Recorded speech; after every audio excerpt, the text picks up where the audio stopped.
Hey, what's in the box? It's just some package from Interplay. Well, open it. Okay. See? It's only Stone... Oh my god! It's Stonekeep! Well, don't just stand there drooling. Let's get it rolling. Man, what is this? This dungeon tile set is kind of monotonous, isn't it? Yeah, but at least the interface is good. Stonekeep has one of the easiest interfaces I've ever seen in a game this complex. Right. It really gives meaning to the catchphrase intuitive interface. Click on something to pick it up, drop it onto your magic scroll to store it, click on the mirror to look at your character and his party, open the character's journal to look at his stats, automap, and notes, and so on. All with a handy context-sensitive cursor to show you when you can manipulate stuff. There are only a few shortcomings I can see, like the inability to select and move more than one item at a time. Aside from that, just a really good design job. Once you're past the interface, you start to get into trouble. Take combat. To attack a creature, you click either mouse button.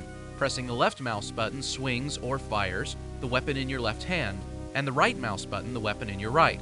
You don't have to click a bazillion times either. You can just hold down the button and you'll continue pounding away. That's a problem though. While you're pounding a monster, they're also pounding on you, so you need to develop a mixed bag of combat tactics like darting in, swinging away, and retreating before the monster can react. Unfortunately, this is impossible under some circumstances. Let's say you know two monsters are around the corner. You've got to advance and turn to face them, which takes time. Meanwhile, they get a free shot at you.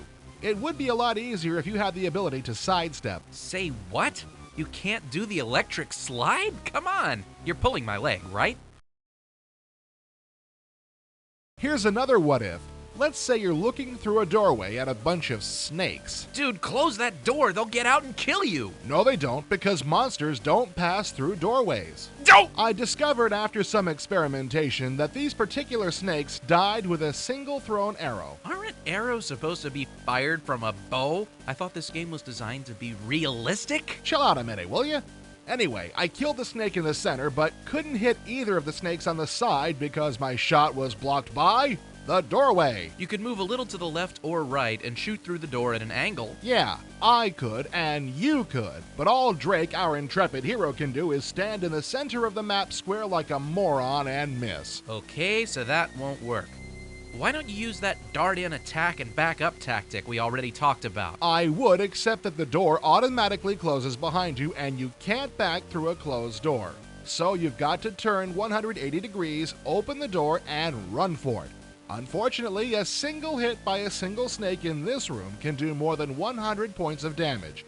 Needless to say, this particular room took me forever to pass. I imagine this really detracts from the fun of the game. It does, but wait, it gets better. What could possibly be worse than this? No, I mean it gets better. The first few levels are the oldest, and so are the least graphically appealing. The dungeon at the higher levels are more attractive, and once you find yourself a rune wand, combat stops being a nuisance. Exploring is fun. Yeah, a lot of good work went into the level design. The game is for the most part challenging without being completely impossible.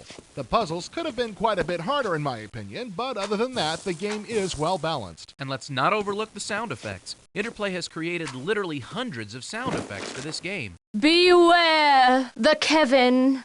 To be honest, some of these don't sound at all realistic, but for the most part they sound very accurate. Huh? Where do you go? They've also gone to the trouble to create multiple versions of each sound, so if you hear it up close, it's different from when you hear it far away.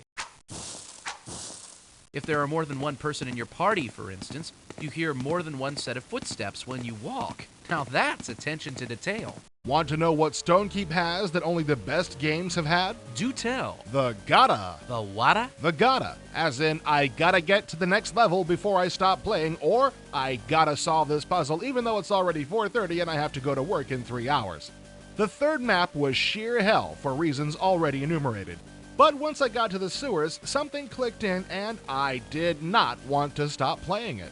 So let's get this straight.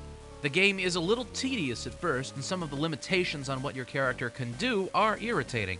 But once you get past them, Stonekeep is basically a well-plotted, entertaining fantasy role-playing game with an amazingly good interface. That about sum it up? Very concisely. Now, if you'll excuse me, I've got 3 more orbs to find before I can kick Cool Coom's butt.